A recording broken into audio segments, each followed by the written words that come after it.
Hi, I'm Lisa Sim and you're watching WatchMojo.com, and today we're going to show you how to get the perfect duck face. Okay, so I have this little color, it's called Aurora. I'm just going to take a small angle brush, dip into it, fill in those eyebrows. If you feel like going darker, go for it. You know, go big, go home. This is duck face. Take your brush, turn it around, you got your spoolie, brush it through. If you want to find the perfect line, brush the hairs down, dip into your color, and fill the gaps between the roots of the hair of the top line. Okay, so now we're going to start on the eyes. What I'm going to be using is Aveda's Black Tulip Trio. Makes life a lot easier when you have just one thing to use. Using your shadow brush, we're going to go into the largest section, which is all the white. You're going to fill in from the lash line, inner corner, really exaggerate it there, and all across the lower lid, just into the crease. We're going to take a little bit more.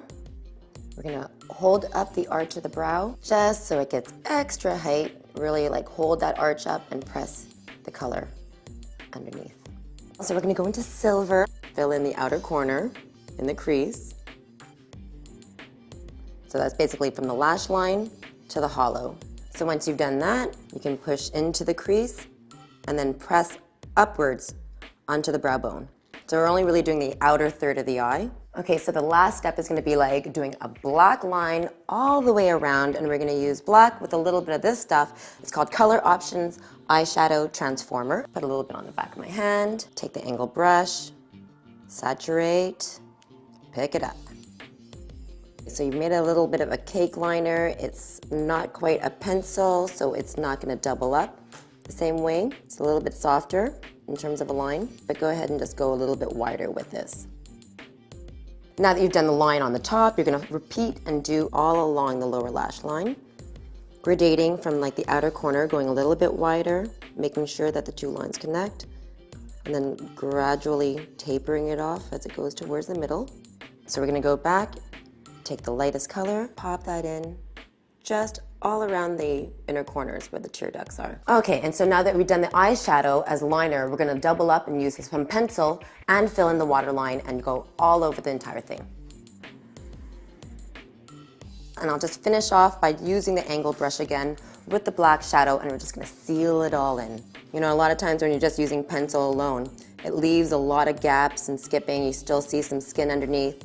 Kind of looks tacky. You know, once you've finished all the black, we're just gonna go back to the lightest shade, take the shadow brush, and we're gonna bump everything up. So it's like nice to like just go back to all the highlights afterwards. So inner corner into the middle of the lid, highlight there. I'm gonna straighten out the lash line. I'm gonna get to the root as close as possible. I'm gonna hold it, pulse, get the middles, and the tip really lightly. Bring down again. Now we're gonna go with the mascara. Get into the roots, dig in there, and that way the mascara can really encapsulate the eyelash.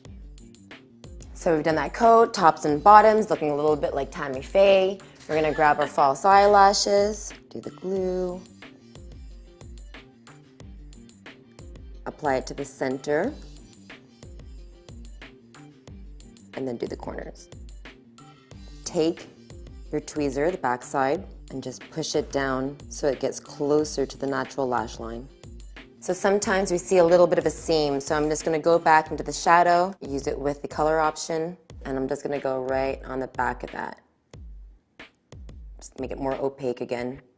We're going to like do that double layer of lash action by adding another coat of mascara and infusing your lashes with the falsies. So now we're finished with the eyes. We're going to move on to the rest of the face, and now we're going to talk about bronzer, because when you're doing the kissy face, you're going to get cheekbones, okay? So we're going to like do the second. We're going to use the Brazilian Sun. That's from Aveda as well. Swirl the two colors together and just do two like long racing stripes. I'm going to hit the temples and just go all along that jawline. That gives a nice definition. I did the bronzer, and now I'm going to go with Apricot Whisper. Big fake smile. And just hit the apples of the cheeks. We're gonna need to like amplify your lips a little bit. We need to like really bring out the shape, so we're gonna do this in like a couple of ways. First of all, we're gonna start with pencils, light to dark. So we're actually gonna take This one is actually from Arbonne, and it is ginger. I'm going right onto the contour of the lip, right up to the edges. You don't want to go too dark here, so I think I'm going to use, what is this one? We're going to use Café. Keeping the mouth closed. We're going to go even on the outside of the natural lip line. So do a V in the middle of your Cupid's bow, get to the top, and then continue to the corners. We're gonna go into an actual lipstick. This one is called Moonflower. It's also from Aveda. Take your lip brush, start on the middle lip, go all the way across, tops and bottoms. Once you've applied across the lip, close. I'm just gonna drag the brush onto the line itself and just soften that and blend it back in with the rest. We're gonna add on a little bit of lip shine. We need something that's really goopy, glossy kind of thing. It's grapefruit pulp. So just in the center of the bottom lip. And just don't go too close to that lip line. Okay, Diana, are you ready to see your reveal of your duck face? Totally ready. Okay, da-da-dum. It's amazing, I have to outrageous. say. You know, we're all guilty of it. We've all done it at one point or another, you know what I mean? We've all done the duck face, but if you're gonna do it right. I'm Lisa Sim, you've been watching WatchMojo.com. Enjoy doing your duck face.